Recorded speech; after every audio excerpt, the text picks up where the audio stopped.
Ils sont passés maîtres dans l'art de la dissimulation et de l'embuscade.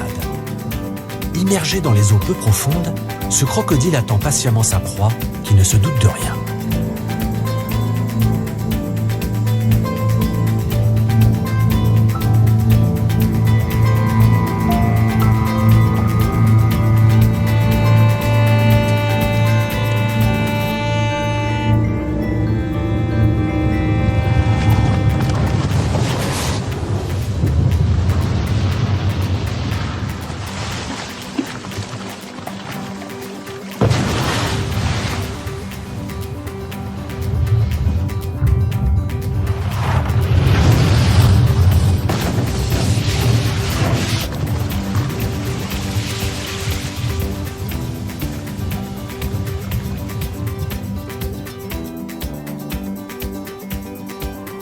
Ces fleuves constituent leur habitat par excellence. Et ils ne devraient pas le quitter de sitôt. En effet, la saison de reproduction débute dans quelques mois seulement.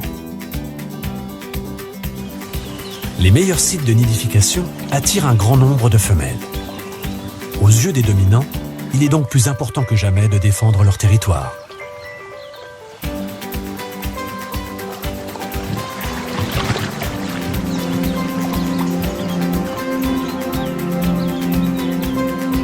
Pourtant, quelque chose a déclenché chez eux un comportement étrange. Un mâle de petite taille se glisse discrètement à travers le territoire du dominant. Il a visiblement une idée en tête. Et il n'est pas le seul dans ce cas. Contre toute attente, un grand mâle abandonne son territoire sur lequel il contrôle pourtant certains des meilleurs sites de nidification. Il aurait donc attiré les meilleures femelles. Mais un instinct puissant le pousse à quitter les lieux.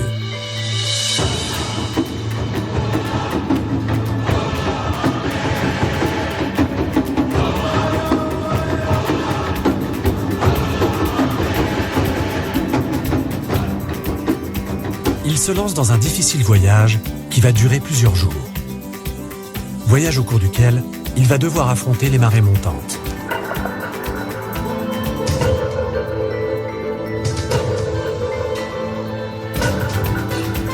Mais s'il renonce à son territoire, à la nourriture et aux femelles, c'est parce qu'il sait qu'il sera largement récompensé par ses efforts.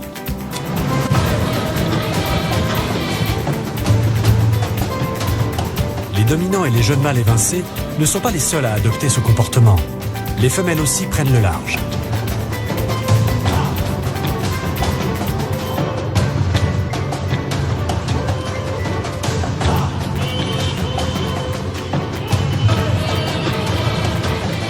Chose incroyable, dans tous les cours d'eau du Cap York, des crocodiles marins se sont mis en route.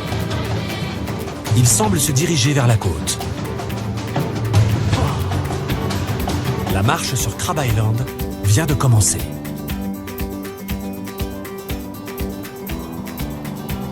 En mer d'Arafura, à une centaine de kilomètres de là, les tortues à dos plat sont toujours plus nombreuses à affluer vers la terre. Et pas n'importe laquelle. Elles négligent même de petites îles paradisiaques. Après des années passées en mer, les femelles suivent leur boussole interne qui les ramène vers les seules plages qu'elles connaissent. Dépourvu de récifs, Crab Island est un lieu idéal pour les tortues, dont la carapace est revêtue d'une écaille fragile. C'est ici que la plupart d'entre elles sont nées, et elles n'ont d'autre choix que d'y retourner pour pondre. Les crocodiles arrivent, chaque jour plus nombreux, et attendent leur heure.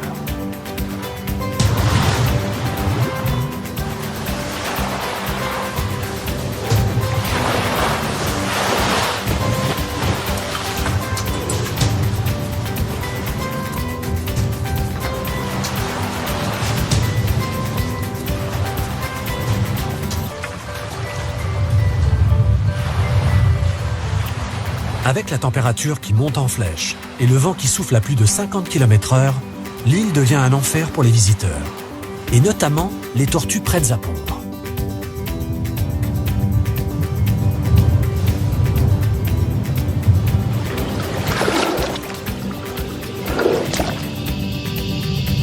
C'est l'après-midi.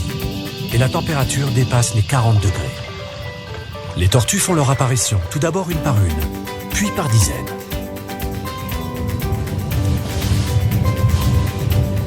La plupart des tortues marines cuiraient littéralement en se comportant ainsi.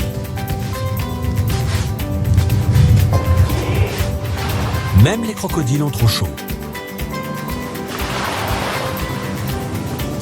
Ces grands reptiles sont harcelés par de minuscules insectes.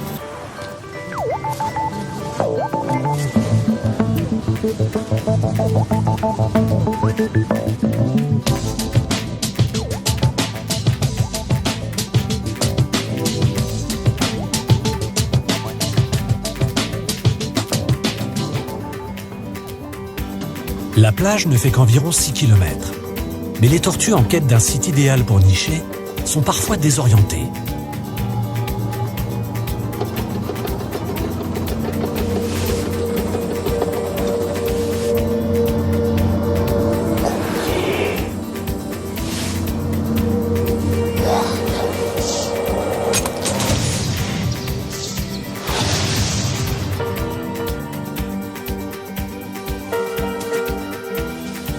Cette femelle est perdue.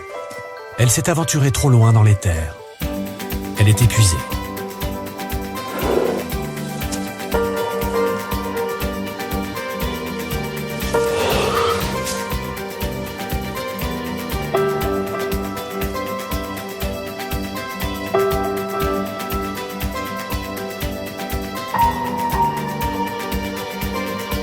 Sa vie s'achève sur l'île où elle est née.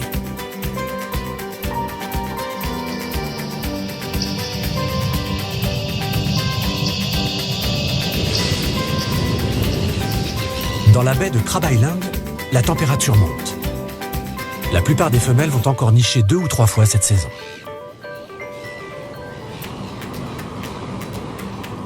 Ces sables chauds abritent à présent des milliers de nids. Crab Island est le plus grand et le plus important site de nidification des tortues à dos plat de la planète. En effet, l'île est isolée. Le seul moyen de s'y rendre pour les prédateurs est de traverser des eaux dangereuses. Les crocodiles sont en route pour l'attaque.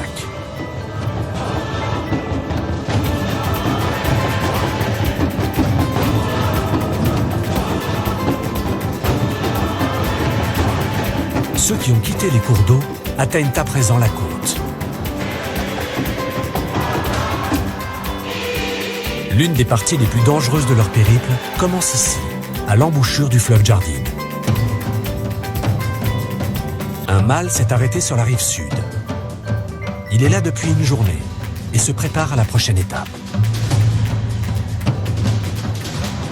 Il ne rebroussera pas chemin, l'enjeu est trop grand. Il attend que les courants océaniques lui soient favorables, puis il s'élance vers Crab Island.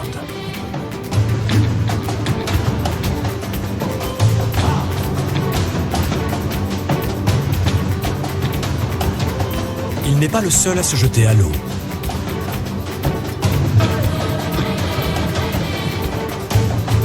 Débouchant du fleuve Scardon, du Jackson, du Crystal Creek et du Jardine, d'autres crocodiles se jettent dans l'océan.